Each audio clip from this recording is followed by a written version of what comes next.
Hi friends, இப்போ பார்த்தீங்கன்னா சைடில் பிக்கு கொடுத்துருக்கேன்னா இந்த நெக் டிசைன் எப்படி மேக் பண்ணலான்ங்கிறது பார்த்துடலாம். ஓகேங்களா, உங்களோட பேக் நெக்கோட இறக்கம் மேலேருந்து 2 இன்ச்சு மார்க் பண்ணிக்கோங்க.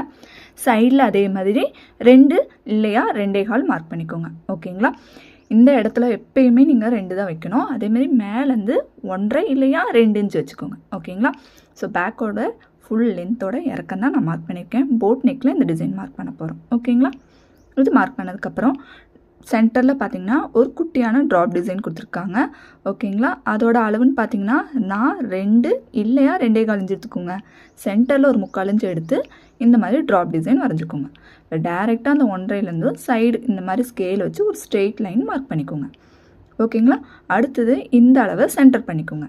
சென்டர் பண்ணிவிட்டு 3/4 இன்ச்சு அப்படி இல்லையா 1 இன்ச்சு எடுத்து இந்த மாதிரி ஒரு வளைவு மார்க் பண்ணிக்கோங்க. ஓகேங்களா, இப்போது இந்த இடத்துலேருந்து ஒரு 1 இன்ச்சு ஓகேங்களா எடுத்து மேலே கிராஸ் பண்ணிக்கோங்க. இப்போ இந்த லைனில் சென்டர் மார்க் பண்ணி 1/4 இன்ச்சு இந்த மாதிரி ஒரு வளைவு போட்டுக்கோங்க. இப்போ மேலே இருக்கிற டிசைன் மாதிரியே ரெடி ஆகிடுச்சுங்களா. இதை இனி நாம் கட் பண்ணிக்கணும். பேட்டர்ன் ஷீட்டு இனி கேன்வாஸ் வைக்கணும். ஓகேங்களா, வளைவு வெட்டும்போது கொஞ்சம் பொறுமையாகவே கட் பண்ணி எடுத்துக்கோங்க. நெக்ஸ்ட் டைம் உங்களோட ப்ளவுஸுக்கு இதே மாதிரி பேட்டர்ன் போட்டுக்கோங்க. ஓகேங்களா, இந்த டிசைன் பிடிச்சிருந்துச்சுன்னா லைக் அண்ட் ஷேர் பண்ணுங்கள். தேங்க்யூ.